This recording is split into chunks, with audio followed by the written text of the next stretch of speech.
नमस्कार दोस्तों, स्वागत है आपके अपने YouTube चैनल में। दोस्तों, आज हम बात करेंगे फायर ट्रायंगल के बारे में। उससे पहले अगर आप चैनल पर नए हैं तो एक बार सब्सक्राइब का बटन जरूर दबा दें। वीडियो अच्छी लगे तो लाइक करें, कमेंट करें, शेयर करें। तो चलिए फ्रेंड्स, बात करते हैं अपने टॉपिक की तरफ। देखिए, फायर ट्रायंगल की हिंदी में अगर बात करते हैं तो फायर का अर्थ है आग और ट्रायंगल आग का त्रिभुज। आग का त्रिभुज। अब बात करते हैं कि ये जो फायर होती है, आग किसे कहा जाता है। तो आग की परिभाषा, आग की डेफिनेशन या फिर परिभाषा क्या होगी।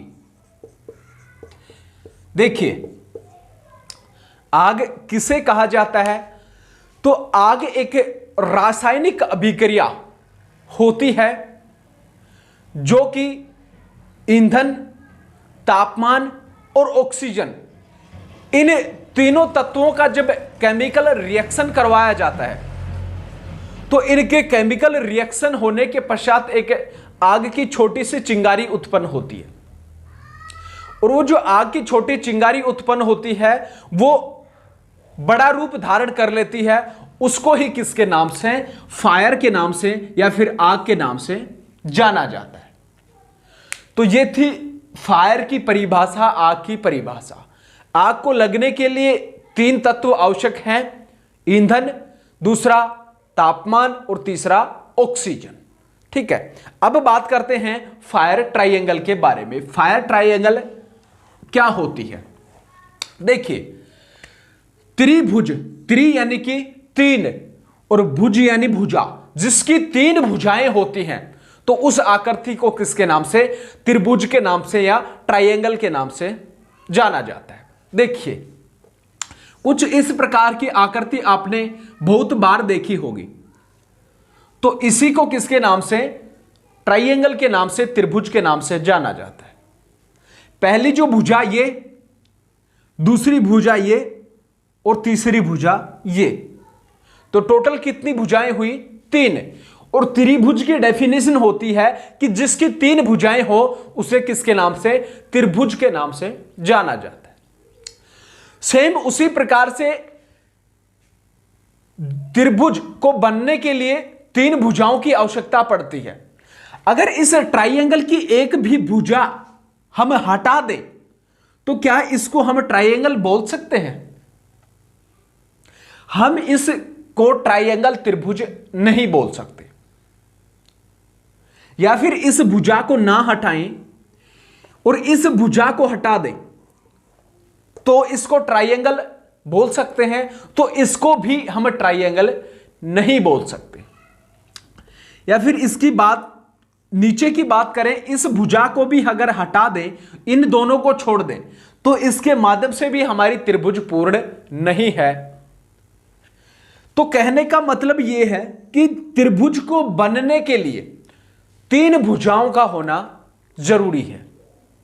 सेम उसी प्रकार से आग को लगने के लिए तीन तत्वों का होना जरूरी है।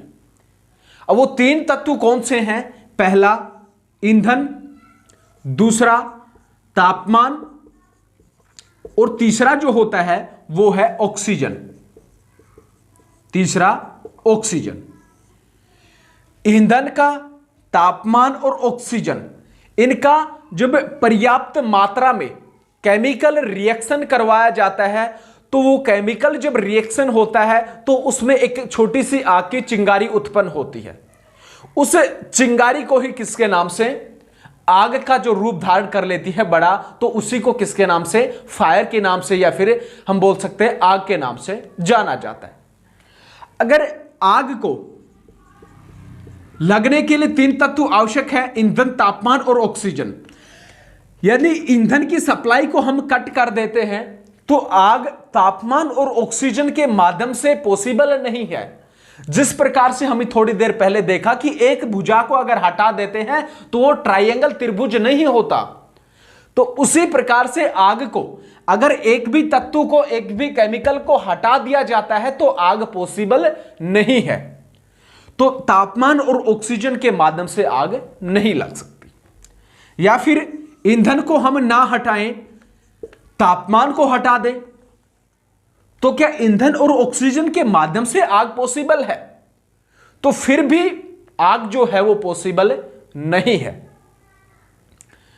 तो तापमान जो है उसका होना भी अनिवार्य होता है। या फिर बात करें ऑक्सीजन की, ऑक्सीजन की सप्लाई को कट कर दे तो ईंधन और तापमान के माध्यम से क्या आग लग सकती है? तो इनके माध्यम से भी आग पॉसिबल नहीं है। तो ऑक्सीजन की भी आवश्यकता आग को लगने के लिए आवश्यक है। अब यह हमें पता लगा कि आग को लगने के लिए ईंधन, तापमान और ऑक्सीजन तीन तत्वों का पर्याप्त मात्रा में होना जरूरी है। सेम उसी प्रकार से अगर त्रिभुज की तीनों भुजाएं होंगी तो ही हम उसको किसके नाम से, पूर्ण रूप से ट्रायंगल का नाम दे सकते हैं। और उसी प्रकार से ईंधन, तापमान और ऑक्सीजन पर्याप्त मात्रा में होंगे तो उनका केमिकल जब रिएक्शन होता है तो आग उत्पन्न होती है, चिंगारी उत्पन्न होती है। उसी को पूर्ण रूप से क्या कहा जाता है? आग कहा जाता है। तो इसलिए फायर का यह ट्रायंगल यूज में लिया जाता है। तो यह था फायर ट्रायंगल। अब बात करते हैं कुछ इंपॉर्टेंट पॉइंटों की तरफ। देखिए, ऑक्सीजन के बारे में बहुत बार पूछ लिया जाता है। अगर आग को बुझाना है तो किसी भी एक तत्व को हम हटा देंगे तो आग बुझ जाएगी, क्योंकि आग को लगने के लिए तीन तत्वों की आवश्यकता होती है। तो इसलिए ऑक्सीजन से रिलेटेड जो पॉइंट्स होते हैं उनके बारे में थोड़ा सा और देखते हैं। ऑक्सीजन की अगर हम बात करें तो प्रकृति के अंदर ऑक्सीजन 20.93% पाया जाता है। 20.93%। अभी थोड़ी देर पहले हमने डेफिनेशन के बारे में बात की कि आग को लगने के लिए तीन तत्वों का पर्याप्त मात्रा में होना जरूरी है, पर्याप्त मात्रा में। तो अब आग को लगने के लिए कितने % ऑक्सीजन की आवश्यकता हमें पड़ती है कि जिसके माध्यम से ईंधन और तापमान साथ हो, और कितनी ऑक्सीजन इसे दे कि आग लग जाए? तो 16% अगर ऑक्सीजन अपने पास है प्लस ईंधन और तापमान है मौजूद तो आग पॉसिबल है, लग जाएगी। कितनी % पे? 16% ऑक्सीजन है तो आग लग जाएगी, डेफिनेट लगेगी। अगर थोड़ा सा और बात करें कि 15% ऑक्सीजन हो तो आग लग सकती है। तो 15% अगर ऑक्सीजन हो तो आग लग भी सकती है, लग भी सकती है और नहीं भी। जरूरी नहीं है कि आग लगेगी, लग भी सकती है और नहीं भी। आग लगकर एक बार बुझ भी सकती है। तो 15% अगर ऑक्सीजन होगा प्लस तापमान और ईंधन है तो आग लग भी सकती है और नहीं भी। हम बिल्कुल क्लियर स्पष्ट नहीं कह सकते कि आग लग ही सकती है, लग भी सकती है या फिर नहीं। अगर बात करें 14% ऑक्सीजन और तापमान ईंधन की, तो 14% अगर ऑक्सीजन हो तो आग लग सकती है। तो 14% अगर ऑक्सीजन है और तापमान और ईंधन है तो पॉसिबल आग नहीं है। यानी कि आग कभी भी नहीं लगेगी अगर 14% ऑक्सीजन, तापमान और ईंधन है तो आग को लगने के लिए पर्याप्त मात्रा में, पर्याप्त जो वर्ड यूज लिया गया है, पर्याप्त मात्रा में केमिकल का होना जरूरी है। तो यह था 16% ऑक्सीजन पर आग लग सकती है, 15% पे लग भी सकती है और नहीं भी, और 14% पे जो अगर ऑक्सीजन है और साथ में ईंधन और तापमान उसको मिला है तो आग पॉसिबल नहीं है, नहीं लग सकती। अब बात करते हैं कि कितना % ऑक्सीजन को हम कम करें, क्योंकि अगर इन तत्वों को, सप्लाई को हम कट कर देते तो आग बुझ जाएगी। तो ऑक्सीजन की कितनी सप्लाई को हम कट करें कि आग बुझ जाए। तो 12.5% अगर ऑक्सीजन उस आग से हम कम कर देते हैं, हटा देते हैं, तो आग अपने आप बुझ जाएगी।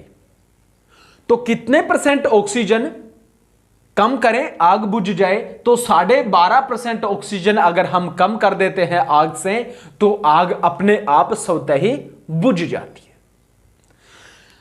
आग को लगने के लिए जो ऑक्सीजन होती है वो आग को जलाने में सहायक है, ना कि आग के साथ जलती है। कौन? ऑक्सीजन। ऑक्सीजन आग को लगाने में सहायक है, आग को जीवित रखने में सहायक होती है, ना कि ऑक्सीजन गैस आग के साथ जलती है। तो यह था पूर्ण रूप से फायर जो ट्रायंगल होता है वो। बड़े अच्छे तरीके से हमने इस चीज को समझा। वीडियो अच्छी लगी तो लाइक करें, कमेंट करें, शेयर करें। इसी प्रकार की इंटरेस्टिंग वीडियो आप तक आती रहेंगी। तब तक के लिए जय हिंद, जय भारत।